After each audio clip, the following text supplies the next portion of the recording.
বলতে পারেন জিরুর সাহেব পদত্যাগ করলে আমার অনুভূতি কি হবে? দেশকে মাঝামাঝি অবস্থায় এনে উনি এখন পদত্যাগের হুমকি দিচ্ছে। আসসালামু আলাইকুম ওয়া রাহমাতুল্লাহি ওয়া বারাকাতুহু। দর্শক শ্রোতা, আশা করি সবাই ভালো আছেন। বাংলাদেশে বর্তমান সময়ে মানুষের যে দাবি, এত দাবি প্রধান উপদেষ্টা নিতে পারছে না। আজকে ভাতের দাবি, কালকে ঘরের দাবি, মাস ফর যমুনা, কালকে মাস ফর যমুনা, প্রত্যেক দিনই কিন্তু আন্দোলন আছে। এত দাবি এতদিন কোথায় ছিল এত মানুষের জানা ছিল না, তবে বর্তমান দাবির শেষ নেই। দর্শক শ্রোতা, এই বিষয়টা নিয়ে ডক্টর এনায়েতুল্লাহ আব্বাসী সাহেব তিনি কথা বলেছেন, তিনি খুবই গুরুত্বপূর্ণ বয়ান রেখেছেন। আজকে আপনাদেরকে এই ভিডিওতে বিস্তারিত দেখাবো। তবে যদি আপনারা আমার চ্যানেলে নতুন হয়ে থাকেন, অবশ্যই চ্যানেলটি সাবস্ক্রাইব করবেন এবং কি আপনার মূল্যবান মতামত কমেন্ট বক্সে জানিয়ে যাবেন। দর্শক শ্রোতা, কেনই বা প্রধান উপদেষ্টা পদত্যাগ করতে চাচ্ছেন, তার কারণ কি বিস্তারিত তুলে ধরেছেন। আর যদি তিনি পদত্যাগ করেন, এই সাধারণ মানুষের অবস্থা কি হবে, বর্তমান দেশের কি অবস্থা হবে, সেই বিষয়টা এনায়েতুল্লাহ আব্বাসী খুব সুন্দর বয়ান দিয়েছেন এবং কি তুলে ধরেছেন। আপনারা ধৈর্য সহকারে ভিডিওটি দেখবেন। দর্শক শ্রোতা, কথা না বাড়িয়ে চলুন এনায়েতুল্লাহ আব্বাসী সাহেব তিনি কি বলেছেন, তার সেই গুরুত্বপূর্ণ বয়ানটুকু আমরা দেখে আসি। ডক্টর ইউনূস ওই রকম কাজ করতেছে। বিরক্ত হয়ে এখন ডক্টর ইউনূস পদত্যাগ করতে চায়। শুনছেন না? এটা গতকাল ছিল talk of the country. Yunus সাহেব পদত্যাগ করতে চায়। একটা বয়স্ক লোককে দায়িত্ব দেওয়ার আগেই তো বোঝার দরকার ছিল পারবে কিনা। একটা ব্র্যান্ড নিউ গাড়ি, এটা কাঁচা ড্রাইভার চালাইতে পারে, আর 10 বছরের পুরান গাড়ি সিনিয়র ড্রাইভার লাগে। তো একটা যুদ্ধ বিধ্বস্ত বিপর্যস্ত দেশ পরিচালনায় এমন লোককে দেওয়া হয়েছে যিনি জীবনে রাজনীতি করে নাই, এই জন্য উনি আর পারতেছে না। তো অবস্থাটা কি হয়েছে জানেন? এই যে পদত্যাগ করতে চাচ্ছে, এতে আমার অনুভূতি কি? বলতে পারেন জিরুর সাহেব পদত্যাগ করলে আমার অনুভূতি কি হবে?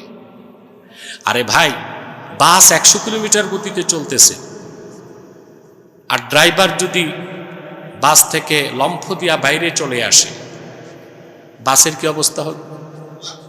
যাত্রীরা,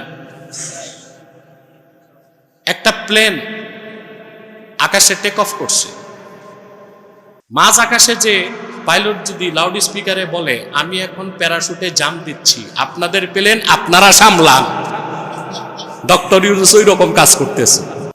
দেশকে মাঝামাঝি অবস্থায় এনে উনি এখন পদত্যাগের হুমকি দিচ্ছে। না, পদত্যাগ করাই সমাধান নয়, এখনো সময় আছে। আপনার উপদেষ্টা মণ্ডলীতে যেগুলো ভারতের দালাল, মার্কিন দালাল, ইসলামের শত্রু, তাদেরকে ঝেড়ে মুছে সাফ করেন। নতুন উপদেষ্টা মণ্ডলী গঠন করে নীতি নির্ধারণ করুন, যেখানে স্টেক হোল্ডার হিসেবে ইসলামপন্থীরা থাকবে, জাতীয়তাবাদীরা থাকবে, অন্যান্য বিভিন্ন রাজনৈতিক দলের প্রতিনিধিত্বমূলক একটি নতুন উপদেষ্টা পরিষদ গঠন করুন।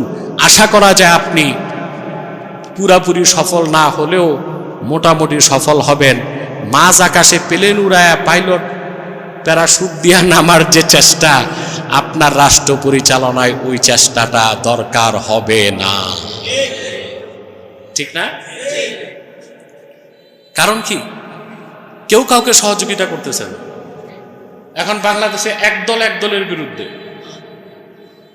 জামাত বিএনপিতে দ্বন্দ্ব, বিএনপি এনসিপিতে দ্বন্দ্ব, 1400 মানুষ কি জীবন দিছে এগুলো দেখতে? কথা বলেন।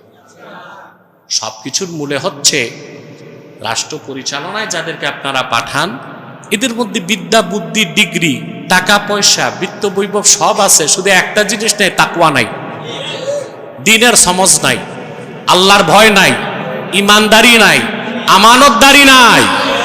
প্রত্যেকেই এখন মাথা বিক্রি করা শুরু করছে, মাথা বিক্রি করা শুরু করে দিচ্ছে। তাহলে ব্যক্তি জীবন, সমাজ জীবন, রাষ্ট্র জীবনের সফলতার জন্য মূল পাথেয় হচ্ছে কি বলুন তো? এই তো বুঝে গেছে। মানে প্রধান দর্শক শ্রোতা, আপনারা দেখতে পেয়েছেন এনায়েতুল্লাহ আব্বাসী সাহেব তিনি খুবই সুন্দর বয়ান দিয়েছেন। বর্তমানে যদি প্রধান উপদেষ্টা পদত্যাগ করে তাহলে মানুষের কি অবস্থা হবে, আর কেনই তিনি এত চাপ সহ্য করতে পারছেন না, তার বয়সের দিক তাকান। দর্শক শ্রোতা, এই বিষয়টা নিয়ে কিন্তু আপনারা ক্লিয়ার হয়ে গেছেন। তবে অবশ্যই চ্যানেলটি সাবস্ক্রাইব করে এবং কি লাইক, কমেন্ট, শেয়ার করবেন। আল্লাহ হাফেজ।